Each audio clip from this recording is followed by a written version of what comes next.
Ladies and gentlemen, 31 days of horror, 31 movies.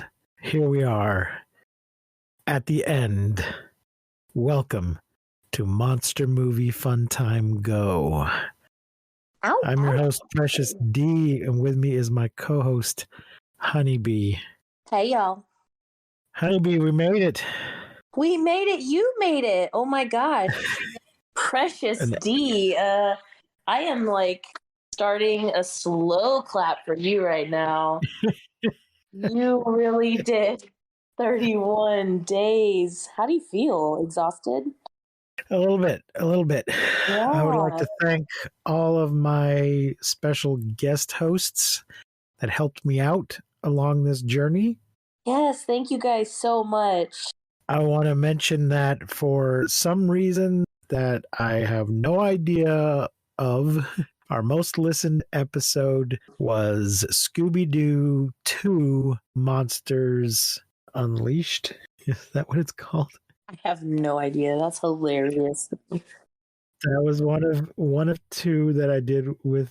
Yes, it is Monsters Unleashed. That is one of two I did with my brother Gabriel. It has almost twice as many listens as the other Scooby-Doo episode I did with my brother Gabriel, and it has surpassed our first episode as our most listened to episode. I have no idea why, but there Thank you, go. Texicano G. Yeah, thanks once more to all of my guest hosts. Next week, we will be back to our regular schedule with the beginning of the end. Yay! Which we actually recorded before we started this little project, this experiment. I don't know if we'll do this next year or not. If you want us to do it next year, send us some feedback at monstermoviefuntimego@gmail.com. Yeah, let us know. So tonight we're wrapping things up with Halloween Kills from just now, from October 15th of 2021 is the release date. It was released in theaters and on Peacock, and it will be on Peacock for 60 days starting from October 15th. So you can do the math on that. The budget was $20 million, and the box office so far is $92.8 million. So that's all right. Yeah, no kidding. It stars, once again, Jamie Lee Curtis as Laurie Strode, Judy Greer as her daughter Karen, Andy Matichak as her granddaughter Allison, and a whole bunch of other people, including various people and characters from the first movie. Anthony Michael Hall is playing Tommy Doyle. He was not the original Tommy Doyle. He's the third Tommy Doyle. Brian Andrews was the original. Paul Rudd played him in Halloween: The Curse of Michael Myers. Yeah, apparently they tried to get Paul to come do it again, even though that movie is not part of the continuity of this movie. They did ask Paul, but he was busy making Ghostbusters. So they got Anthony Michael Hall. Charles Cyphers is back as Lee Brackett, the famous science fiction writer and former sheriff of Haddonfield. Kylie Richards is back as Lindsay, the other little kid. In the first movie. She did play the kid originally. She is probably best known these days as being a Real Housewife of Beverly Hills. Okay. And the last remaining original cast member of Real Housewives of Beverly Hills. But she's done a lot of other stuff. Starting as a kid and continuing through her adult life, she's been regularly active. Who's the other one? Cameron's father. I don't know if this was made clear in the first movie, but Cameron's father was Lonnie. Lonnie was one of the kids that harassed Tommy in the first movie. Yeah. Robert Longstreet is playing him, but he did not play him in the original movie. Brent LePage played him in the original movie. Will Patton is Deputy Frank Hawkins, who they act like is a character from the original movie, but he's not. That was kind of strange, I thought. He's in a bunch of flashbacks and stuff, but he has been inserted into the original storyline. Why? He was not in number 1. He was not in number 2. Yeah, I don't know. They try to convince us that they have some sort of previous relationship, and they do not. And most interesting, I think, is we get an appearance by Dr. Loomis Mm-hmm. In a flashback? that looks very much yes, in a flashback, but it's new footage. It's not footage from Yeah, the but it original looks film. like it definitely is. And it looks just like Donald Pleasance. What they did was there's a guy who's in the movie industry, but he's not an actor. He is a construction coordinator. His name is Tom Jones Jr. I don't think the famous Welsh singer is his father. Okay. But he looks quite a bit like Donald Pleasance, and then they used some prosthetics and stuff to make him look exactly they did like a Donald great Pleasance. job. And then they got another guy who can do a spot-on vocal impersonation of Donald Pleasance, and between the two of them, rather than just doing some computer generation that would have looked fishy, they did this, and it worked it really great. did. If you didn't know Donald Pleasance was dead, you would think he was in this movie. So that at least was something. So does that mean did you hate it? I don't know if I hated it, but I didn't love it. And let me tell you, the internet in general does not. Yeah, I actually so last night when we finished recording, I was like, I'm going to look up and see what showtimes are for Halloween tomorrow and see if it's, still in theaters or in theaters here or whatever. So I looked it up. It was like 10:07, I think, when we like hung up, when we stopped recording, and there was a showing at 10:30, and I was like, sweet. And I just went and watched it. So you didn't watch it on Peacock? I just went to the theater, which is why I don't have any notes. And also shout out to my brother who was like, I was like, oh, there's a showing right now. I'm going to go watch it. And he was like, do you want a partner in crime? And I was like, yeah. Do you know anything about the movies? And he was like, not really. And I was like, have you seen any of them? And he was like, nope. And I was like, hell yeah, let's go. So what was his impression? It was exactly like he expected it to be, like, slasher movie, lots of killing for no apparent reason. And also there was people behind us in the theater that were talking, like they talked pretty much the whole time. So I felt comfortable talking. So I could fill him in like certain parts. He would be like, what is this? And I'd be like, oh, okay. So in the original one, blah, blah, blah. And so I could fill him in a little bit and tell him what was going on. Yeah. Speaking of killings, this has the highest kill count of any of the Halloween movies. Shit. I mean, I saw two different numbers. Like, I saw one thing was saying 27, and the other says 34. Wow. So I think the 27 is people we see Michael kill on screen. Okay. And 34 is the total number of people that die in the movie. Because it lists 2 people that die off screen. Because Sandra and Phil get killed early on, and then a news report mentions 4 people getting killed on that street. So he must have killed a couple other neighbors. Dennis is killed off screen. The other escapee from the hospital dies, but he is not killed by Michael. So taking all of that into account, we end up with 34. Okay. That's crazy. There's a lot of just like senseless, like, you're in front of me, I'm going to kill you in this one. Yeah. So I mentioned in the episode with on the first movie that he doesn't kill everybody he comes in contact with. In this movie, he pretty much does. If he sees you, he's going to kill you. He might hide in your bathroom first for no apparent reason. Yes, but he will kill you. So, they really... And I think the last movie was nowhere near that even. Yeah. It was more like 16, Still a lot. But, I mean, it makes more sense than like 3. Yeah. So let's get to it. Let's break this son of a bitch down. It down. Like the original Halloween 2, this one picks up on the same night as the previous movie. Right where we left off. We start with Cameron, who has had a fight with Allison, and is now cursing himself for being a dumbass.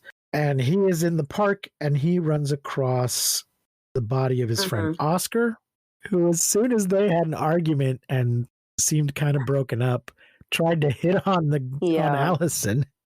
He was drunk though, but he finds Oscar's body and he finds Officer Hawkins, who is not dead. He certainly appeared dead in the last movie, but now we find out he is not dead, causing everybody to have to revise their death count from the previous movie. And then we get a flashback of young Hawkins on that night 40 years ago, as they mentioned multiple times in the movie, 40 years ago. Lonnie's getting bullied on the street by some kids, and a cop pulls up and tells them to all go home, that a bunch of people have been killed. And Lonnie encounters Michael and in the Myers house, and his partner Pete McCabe gets killed. Not by Michael exactly. He's about to get killed by Michael, and Frank shoots him. He's trying to shoot Michael him in the throat. Yeah. So, I mean, he would have died anyway. Michael would have killed him anyway. But not great. I don't understand this character, like why we added him in. Like, he doesn't add anything to the story for me. I was really confused about this guy. Like, why did we make this guy up all of a sudden? Like, yeah, I don't get it. I don't get it. It's just random. It doesn't make anything better or anything. Like, it doesn't add to the story. Like, it's just super random. Yeah, there's some stuff later about he and Lori always kind of liked each other, but they never got together. So now they're kind of a love interest now, maybe, as they're both bleeding in the hospital. I don't know. I don't get it. And she's like, it's my fault he's alive. And he's like, no, it's my fault he's alive. Yeah. It's weird. So, does he ever get to the house in the original? Yes, he does. Okay. I wrote myself a question, but I know now what the answer is. They're in the Myers house when Michael tries to kill the cop and the cop gets shot. And I was trying to remember if Michael ever made it into the house in the original, but he does. He gets to the house right away and then leaves the house to stalk Lori all over the neighborhood. And I wrote a question about Dr. Loomis CGI, but no, I looked it up and he is not CGI. But this is all, Dr. Loomis comes in and he's yelling up the stairs at him, did Michael kill again? And then we get the credits. And this is all new information. We get through flashbacks throughout the movie. We find out that Michael was arrested by the police, but that is not what happened originally. But at least they did give us that. They threw that scene in there to be like, hey, we know we're just pulling this out of our ass, but here's a little flashback for you. Yeah. So that's what in the comic book business is called retcon. Retroactive continuity. Okay. Then after the credits, we get a talent show at the local bar. And the couple that I mentioned from the last movie are at the bar. We just see them getting in their car to go out in the previous movie. And then it turns out they're important in this movie. And a bunch of Michael's survivors are there celebrating. And it sounds like maybe they do this every year. So we have Tommy gets up like he's going to do stand-up comedy, but instead just tells us about 40 years ago. Boogeyman escaped and he killed a bunch of people, but here's to the survivors. And it's him and Lonnie and Lindsay, the girl Lindsay, and the nurse that was accompanying Loomis. Oh yeah, from the original, transfer. from 1978. Yeah, so that's the same actress playing that nurse. She was also in, I think, number 2, but then she was in Halloween H2O, which was one of the reboots. As the same person? Yes, as that nurse. Nice. Yes, that's everybody. And he raises a toast. This is to you, Lori. Cut to Lori in the back of the truck from the first movie. She's bleeding, and they hitched a ride in a passing truck at the end of the previous movie. And so she's in the truck heading to the hospital when they see a bunch of fire trucks heading back towards their house. And she's yelling out, no, no, no, let it burn. So this is the flaw in her plan, that maybe setting fire to a house in the middle of a town might result in people coming to put out the fire. Yeah, but then also I was like, I was so mad. Mad's maybe a strong word, but annoyed when Michael pops out of that room just okay as can be. I'm like, she planned this for 40 years. Yep. She had booby-trapped her house and set it up so that she could trap Michael in the basement and then set the room on fire and burn him alive in a cage. And it appeared to have worked at the end of the last movie. We see scenes of her setting this up and planning it and practicing it with her daughter when she was just a little. So she has been playing this. Yeah, and then like when it actually happens, I'm sorry, Lori, but you dropped the ball several times, sister. So one of the firemen falls through and Michael kills him. And then another fireman reaches down to get the first guy, and Michael grabs him, and then comes out of the house. Talk about chainsaw guy. He like walks out of the house, and then this guy's just like, wow. It's a rotary saw. Oh, okay. Some kind of piece of rescue equipment that firemen have, apparently. Hilarious. I was like, oh shit. Yeah, as soon as you see that guy, you know that's not going to work out. So Michael proceeds to kill the whole yard full of firemen, mostly with a sort of a pickaxe kind of thing, but also with a rotary saw. Yeah, with all of the weapons that they're holding in their hands. A couple of other things. Oh, 1 second. Pause. They try holding him off with the hose. Are barking. Okay. And okay, go ahead. They try holding him off with the fire hose at one point, but that doesn't work at all.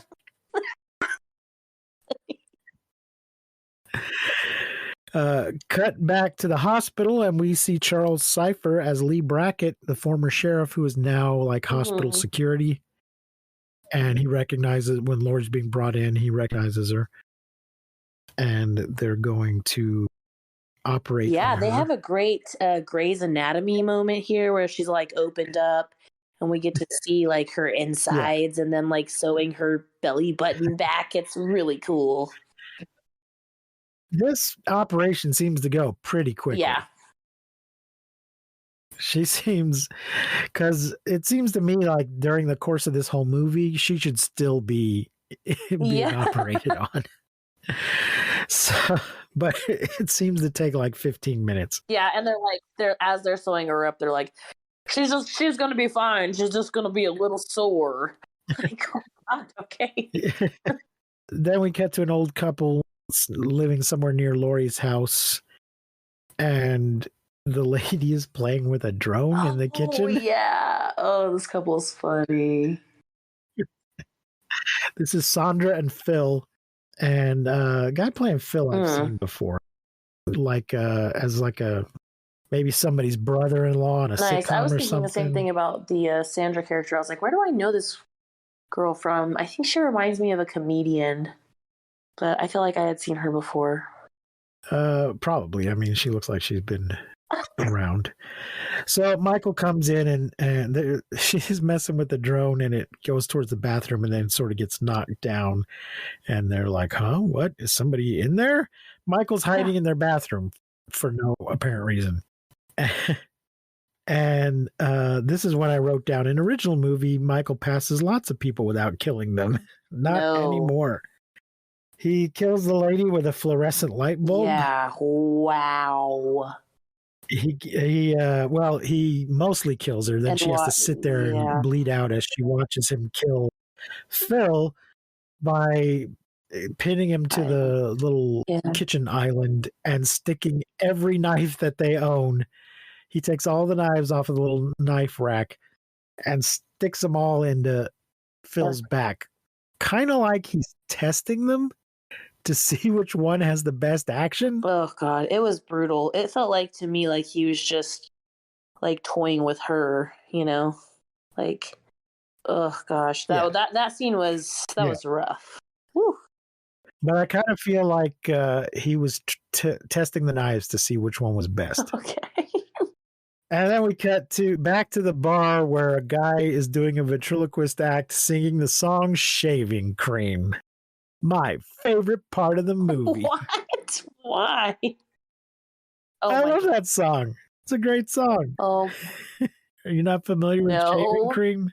It's an old novelty song, the kind of thing that Dr. Demento would play. I also am not familiar with Dr. Demento. Well, he made Weird Al's career. Oh, okay. He had a radio show. He maybe still has a radio show. I don't know.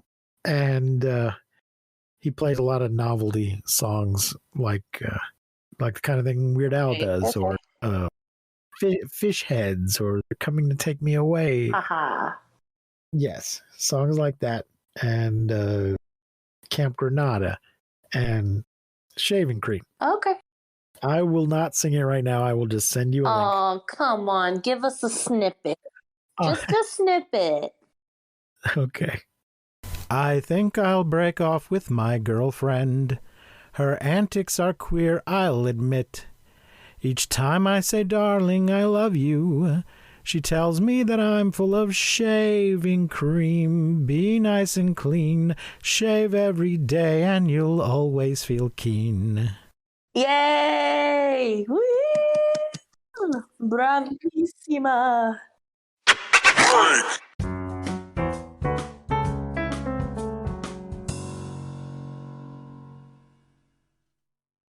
Cameron calls his dad at the bar, and everybody at the bar starts getting like emergency alerts. Right, yeah. And we also see the cops finding a dead cop and all the firemen, and then the news report in the bar, and it talks about 2 inmates escaping, and the kid from the last movie is on the TV. Yeah. He's like, she was my we see that he is still alive. Yes. Oh, Vicky. He's upset his number one babysitter got killed. I love that kid. He's so funny. Yeah. So the couple leave. The couple, we find out they're dressed as she's dressed as a nurse, he's dressed as a doctor, but we find out that actually she is actually a doctor and he is a nurse. Which is like the Bonnie and Clyde thing. Yeah. And the guy goes back for his stethoscope. He was letting the nurse, I didn't even make this connection, the woman who actually was a nurse, Dr. Loomis's assistant, he was letting her mess around with the stethoscope. And he goes back for it. He had to go back for it in the first movie, so this is his thing, always leaving it behind. And she sees someone is in the car and comes running back in and tells everybody. And then we get the beginning of this catchphrase. Tommy puts some money in a little collection box that says "Love, live today." And he says, "Love lives today," as he puts it in there. And then the nurse, I think, says, "But evil dies tonight." And he goes out he grabs the baseball bat from behind the bar and goes out to get Michael with a bat. And the car drives off and crashes immediately, and they go and look, and Michael is gone. But it's not Michael. We see it's the other escapee. Right. Yeah, I was so confused at first when I thought it was Michael. Like, what the hell? What's happening here? But yeah, it makes sense. It's the other. And then we cut to the Myers house where a nice middle-aged gay couple are now living, named Big John and Little John. Adorable. Super gay. Big John is the shorter of the two, but maybe he's called that for some other wink, a wink. Or maybe they just think they're being clever. He's played by Scott MacArthur, who used to be on The Mick, and Little John is played by Michael McDonald, who used to be on Mad TV. He was, look at me, look what I can do. Yep, yeah, Stuart, that's right. But I'm sure both of them had been in lots of other stuff. Yeah, surely. And some kids play a prank on them, claiming that they got candy from their house and there was a razor blade in it. And one of the kids is laying there like he's bleeding, but And then while they're doing that, the kid in the skull mask sneaks in the house and takes all the candy. And they scare the kids by telling them, don't you know whose house this is? They don't come into the Myers house without being invited. And tell them all, try to scare the kids. Yeah. And also, at the same time, letting the audience know we are living in the old Myers house. Then Laurie is recovering in the hospital. The surgery went quickly, I wrote. Very quickly. And there is a morgue in this hospital. Yeah, where you can just walk up to it and see anybody who is. Yeah, like it's the baby room. Weird. That is not how morgues work. I had that same thought. Not only because it would be distressing, but also there's confidentiality concerns. Yeah, Allison's just looking in at the dead bodies like they're little newborn babies. Yeah, and the toe tag on one of them indicates that this is the doctor from the last movie, Michael's doctor. Boo, that man. Boo. Yeah, and the cop is questioning Allison there next to the morgue. And the sheriff is questioning Karen or debriefing Karen or whatever, and she finds out that Michael is still alive. Right. Cameron and Allison meet back up with each other there at the hospital, and Tommy starts organizing a mob. Because Tommy's a fucking dumbass. Yeah, I was not happy about this situation, this mob, and then the evil dice tonight thing. I was like, oh my gosh, what is this? We'll get more into this mob in a minute here. Karen says Michael's coming to the hospital for Laurie and tells Allison to wait with her grandma. But Allison just gives Laurie a knife and goes to help with the mob action. Is this the knife that she just pulls out of the laundry hamper? Or is that later? She wraps it up in Laurie's shirt or something and leaves it with her. So I guess she's been holding it this whole time. Oh, gosh. And then later, Karen just puts the shirt in the laundry hamper. And I thought the knife was still in it, but it turns out Laurie's got it tucked in next to her. Well, at one point she gets it out of the laundry hamper because I was like, "What the fuck?" She just kept that knife in that laundry hamper in the hospital. Oh, okay. So maybe she did throw it out, and I didn't see her get it back out. Maybe that's it. Anyway, in the parking lot at the hospital, Lonnie starts handing out guns. Oh God! As the people from the bar arrive, and he gives them guns, and they just start driving around, recruiting people and warning other people. And Tommy's just going up to random strangers and saying, I need some good men.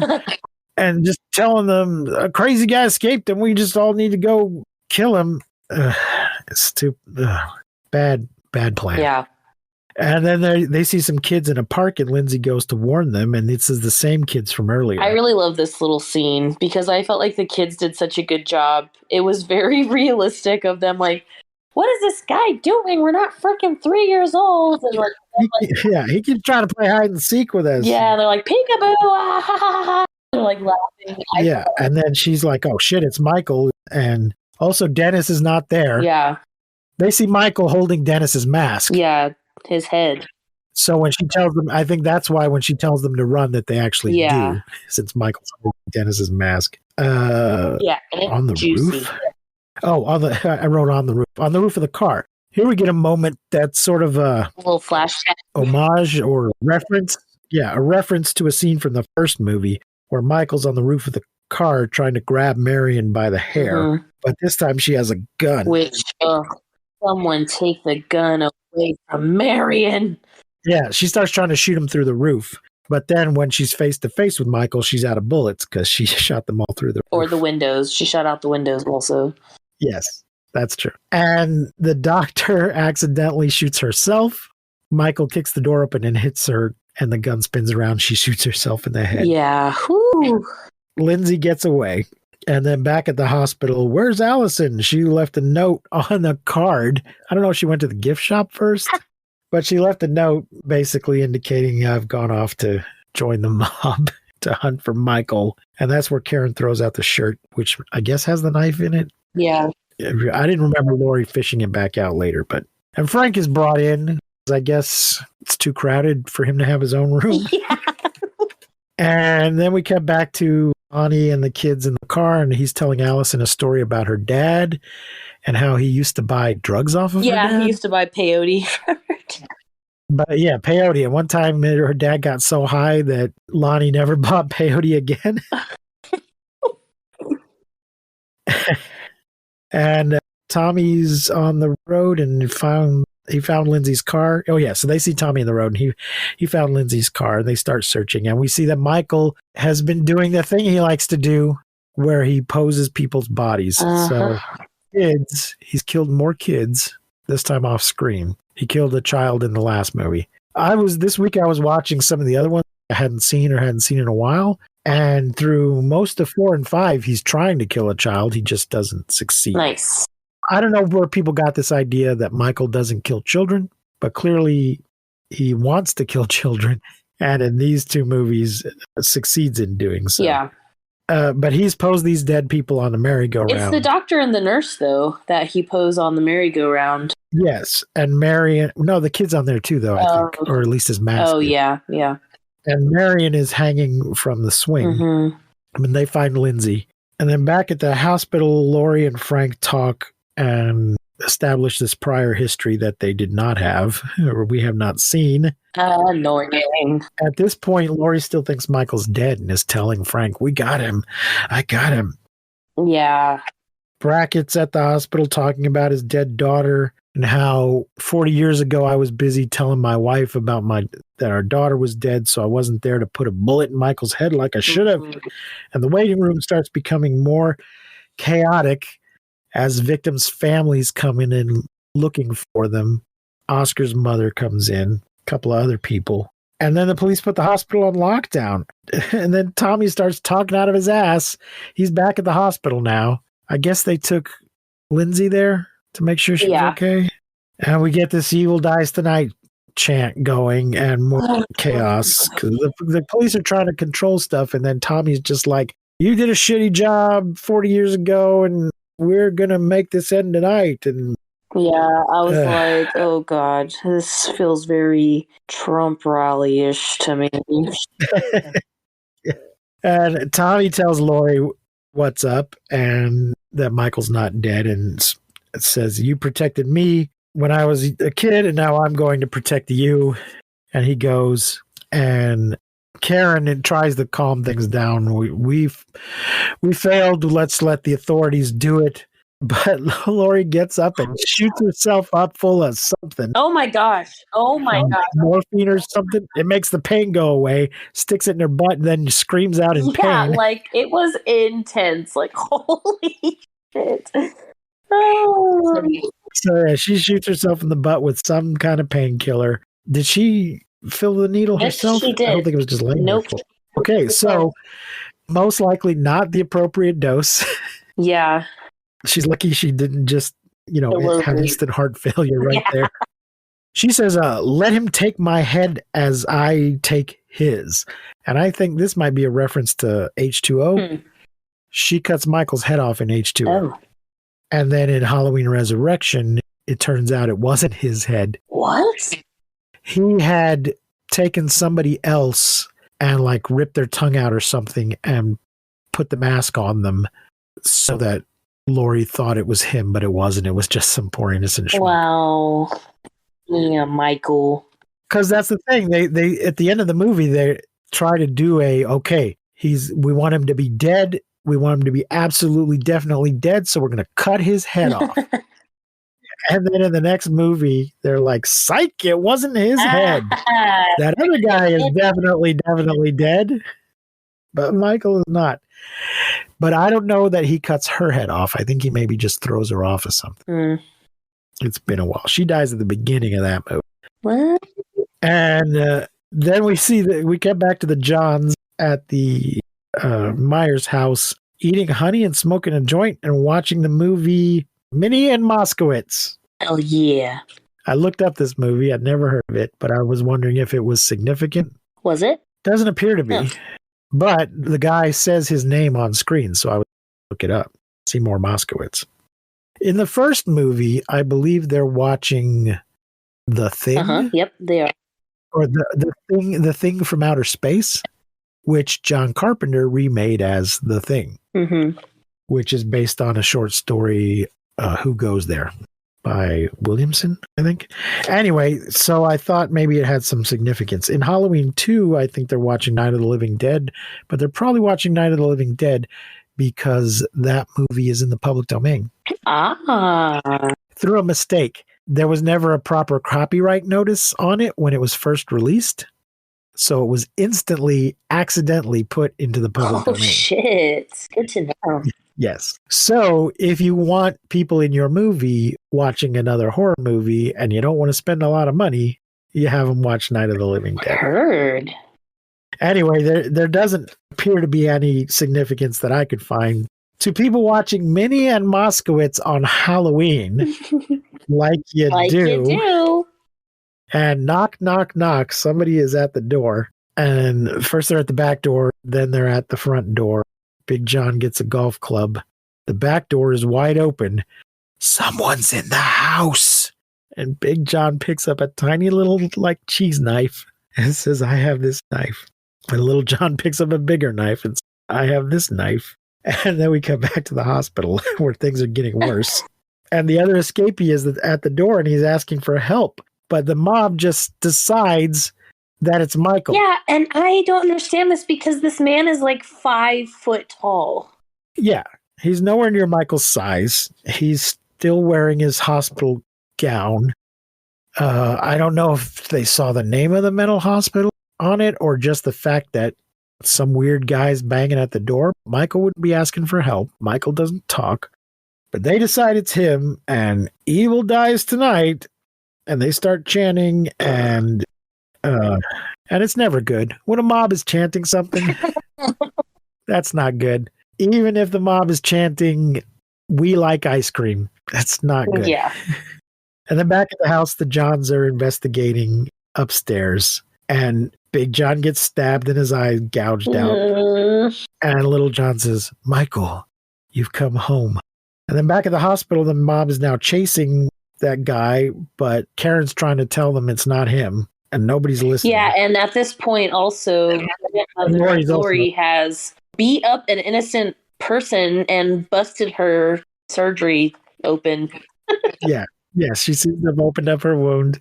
She is trying to, the two of them, I think, are trying to tell everybody it's not him. Yeah. And Oscar's mom, because there is a morgue window, sees Oscar's body in the morgue. And people are now chasing the poor guy up the stairs. It's total chaos. And then Lori and Frank have another conversation. And Frank blames himself because he stopped Loomis from just putting a bullet in the back of Michael's head. Yeah. When the cops had him surrounded. Because of his guilt for... Yeah. Lori basically gives him forgiveness. You're a good man and you were doing your job. At the beginning of the movie, when Frank was found, he says, it needs to die and I'm the one that needs to kill it. And now Lori says, it needs to die and I'm the one that needs to kill it. Unaware that Frank has already said that. Yeah.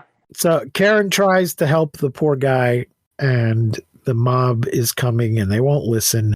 And she tries to lock the doors at two ends of the hallway and they're just determined to break through. And the poor guy just breaks out a window and goes out on the ledge and jumps. Oof. And this guy was obviously disturbed in some way. And now he was looking for help and he ends up throwing himself off a ledge. So fuck this mob and fuck Tommy. Yeah, I just didn't. And then I was like, is this some sort of symbolism for something? Because later on, she's talking at the end. I think it's Lori that's talking at the end. And she's like, the curse, maybe the curse of what divides us is blah, blah, blah, blah, blah. And I was just like, what the hell is happening here? Yeah, I don't know. But yeah, down on the ground, Lee, Brackett, and Tommy are looking at the guy's body, and Lee's like, it's not him. And Tommy's saying, how do we know? Like, well, how would you know it was him? Yeah, because he's a tiny You don't know what he man. looks like. Yeah. But if he's always wearing a mask and you don't know what he looks like, then why did you start chasing this random dude? And Lee says, now he's turning us into monsters. Well, you kind of turned yourself. No, you can't blame Michael for that. Yeah, you freaking douchebags. You did that to yourself. And then we get a flashback of Frank after he's shot his partner, saying he was trying to do the right thing, and this other cop covering it up, basically switching his gun. Here's what we're going to tell everybody. His gun went off. Give me your gun. Take this gun. So he's going to plant Frank's gun on the other cops so that the bullets will match up. Right. And back at the hospital, Laurie's telling Frank it was the doctor's, or is Frank telling Laurie? Yeah, Frank's telling Laurie it was the doctor's fault that he brought Michael here. Michael wasn't looking for her. The doctor brought him here. And talks about how Michael would stand looking out his sister's window, but was he looking out or was he looking in at his own reflection? Yeah. Frank and Laurie and Lonnie elsewhere both figure out that Michael is going home. Mm-hmm.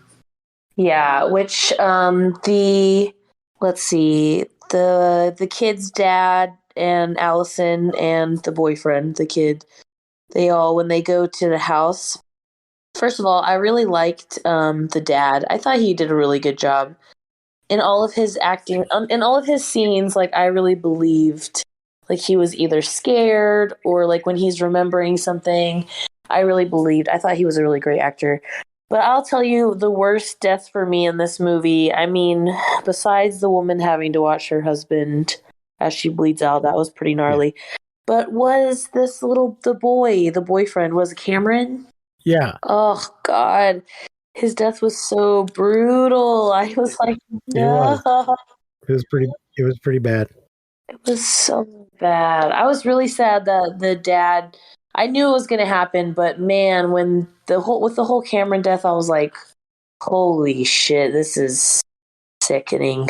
Not in a good way, in a bad way. Like, So at the hospital again, Karen and Tommy are talking, and Tommy's like, all right, I fucked up, but I got to still go try to kill him. I got to keep trying. I'm like, no, you don't. You've ruined enough. You got everybody all stirred up. All you did was get an innocent guy killed. Tommy, sit down, will you? Yeah, take a knee, boy. And then at the Myers house, Lonnie is going in alone, finally. So in the first movie, there's a whole thing of like kids daring each other to go into the Myers house. Mm-hmm. And Tommy's like, Lonnie says it's haunted or whatever. And supposedly Lonnie had gone into the house. Yeah, he's like the only kid who was brave enough to go. But then he admits, I never got it. I never went in. Maybe he just went up to the door, but he never went in. So now Lonnie is finally entering the Myers house. He tells the kids to wait in the car, and they hear a gunshot, so they immediately get out of the car and go in. And they're looking for Lonnie, and they open a closet door and shoot a pumpkin. Why is there a pumpkin in the closet? It's not a decoration. I mean, it's. I think it's been carved into a jack-o'-lantern, but it is sitting on a shelf in the closet.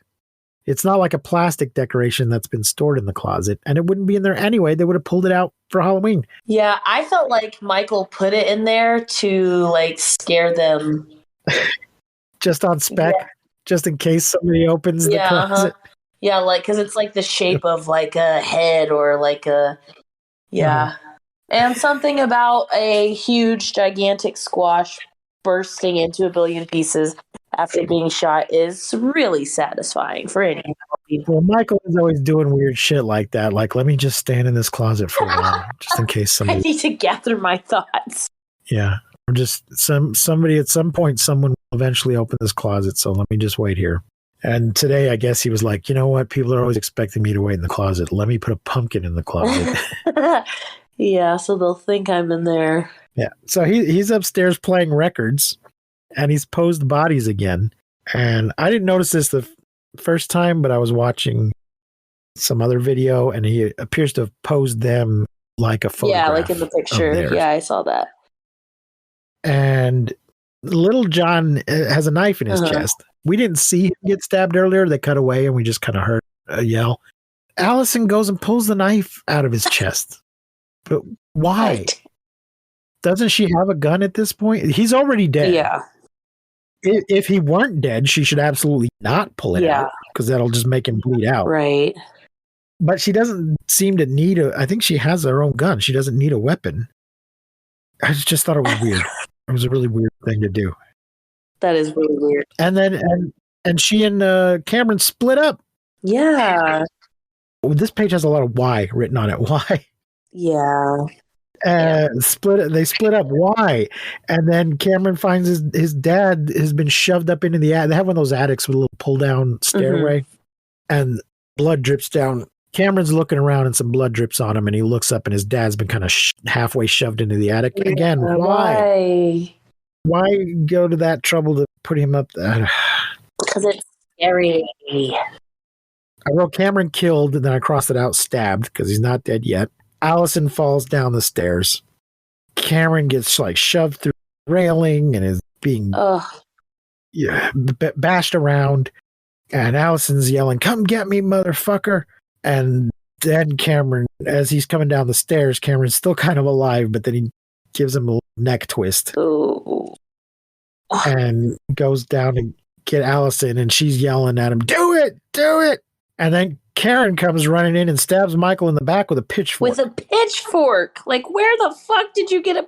Oh, it was on the porch. I just realized this. It was one of their decorations. I just realized this.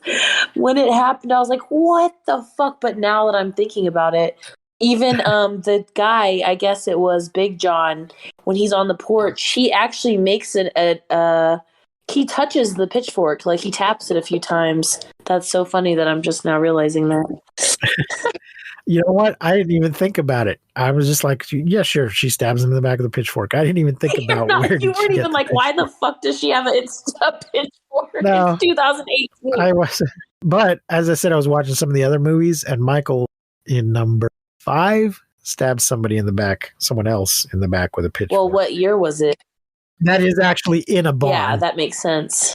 And then he takes it and then he cuts someone with a scythe, and then he stabs some cops with a pitchfork. Damn. But Karen stabs him in the back with a pitchfork, and he goes down, and then she curb stomps him on the stairs. He really should be dead by this point. That should have broken his neck, but he's not. No. She takes the mask off. She gets his mask off, and we say he's not dead, and she tells him to come and get it. And Karen leads him into a trap? Of sorts. It seems like everybody was like, okay, we're going to wait down here. Yeah. You go up to the house. If you need to, grab anything nearby and stab him in the back with it and see if you can get him to chase you down this way. So he chases her like between two houses or something and into an area where she's left his mask on the ground. And when he goes to pick it up, he stands up and sees that he's surrounded. And former Sheriff Lee Brackett says, "Hey, Michael, it's Halloween. Everyone's entitled to one good scare." Which is from the first movie with Lordy. Is it?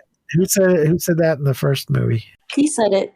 Brackett did? He accidentally walks up on Lori. She's standing in his yard, and and she's like looking. She sees Michael, and then she's like looking, and he walks up behind her, and she's and he's like, "Well, it is Halloween. Everybody's entitled to one good scare." I thought it might be because it's such a specific thing to say. Yeah, it was. And Michael puts the mask on, and then everybody starts hitting and shooting him. Somebody ends up shooting someone else, though. Shooting him again because, he smacks them and the bullet goes astray. And they've got him down on the ground. They're beating him, and they say, "We got this, Karen. Go be with your daughter." But she stabs Michael in the back with one of the kitchen knives that's around. One of the people in this crowd is holding an iron. And apparently this has become a big hit on the internet. People are calling her the Iron Maiden. They just thought it was a weird thing. Somebody has a cricket bat. Somebody in Haddonfield, Illinois has a cricket bat. Weird. And there's baseball bats, and there's 2x4s and an iron and a few guns. And she stabs Michael with a knife sort of in the back. And then we cut to Lori. Lori is saying, "I used to think he was mentally disturbed or something. But the more he kills, the more he transcends into something impossible to defeat. Yeah. Fear, people are afraid. That is the true curse of Michael." Mm-hmm. Then we see Karen with her daughter back at the Myers house, and Lori at the hospital with Frank. And then Michael pulls a knife out of his own shoulder and slashes someone with it, and gets up and proceeds to just kill everybody that was around him with the knife from his own back. And then back at the Myers house, Karen sees a figure in the window. It doesn't look like Michael, though. It looks like a woman. I thought it looked like it looked like Michael as a little boy. Oh, maybe that was it. I thought it kind of looked like Karen herself. No, it to me it looked like 6-year-old Michael. Could be. Because they talk about that he would just stand there looking out the window. But then the figure's gone. Tommy gets killed. Karen goes upstairs to look out the window. Laurie is talking, so we keep cutting back and forth between these things. Laurie's talking about what Michael means. Blah, blah, blah, blah. Bunch of pretentious stuff. And then Michael is in the room. I guess he's come through the back door while no one was looking. Heyo, that's what she said. Kills Karen and then looks at his reflection in the window. We cut to Laurie looking out the hospital window, door, whatever. And then back to Michael looking out the window. But we're looking at him looking out the window. We're not looking at him looking at his reflection now. And then credits. The end. Until there's one more, right? Halloween Ends is the name of the next one, which will be the end of this little trilogy. Quadrology, counting the first one. Quadrology. But that doesn't mean there won't be more Halloweens. In 5 or 10 years. Yeah. But that is meant to be the end of this continuity. Wow. So? Something I was listening to seemed to think that it's like in the contract that they can't kill Michael. Oh. Because they want to keep that intellectual property alive. But they can just reboot him like it doesn't matter. Yeah, I don't know.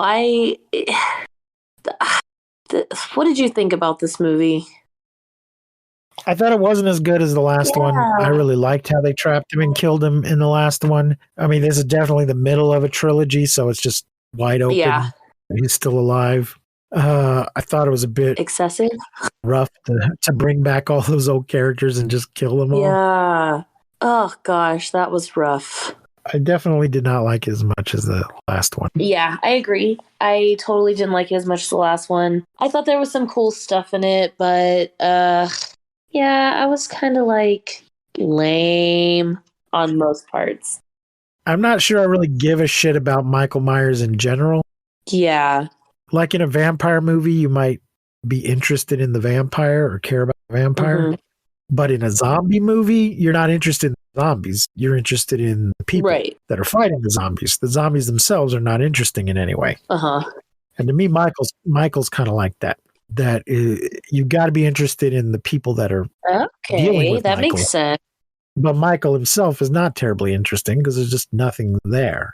Yeah, I think that for me, the Halloween series, it really just doesn't make sense. You can't really expect any logic or any time to be relevant. But it's just one of those movies that plays on your imagination and plays on just the fear of what if this happened? If this happened, if this guy killed a bunch of people and then posed them and set them up to fuck with other people or to fuck with your head. That's so crazy. That's so scary to think about. So it's these movies for me, it's just that. You have to let go of if you say that doesn't make sense for too long, you just kind of start to hate it. But it's just one of those things where it's ooh, that's scary, that's terrifying, or oh my god, that would be so scary. That makes these movies exciting or good, but they don't really make any sense, any good sense. any damn sense. Yeah, but I enjoyed watching them. It was nice. It was fun. Happy Halloween, everybody. Happy Halloween, Silver Shamrock. That's from Halloween 3. I thought you were going to sing more. I thought that was more Shaving Cream. No. I'll send you the link to that, though. So what are you going to rate it? Man, I think I'm going to rate this one 3.3.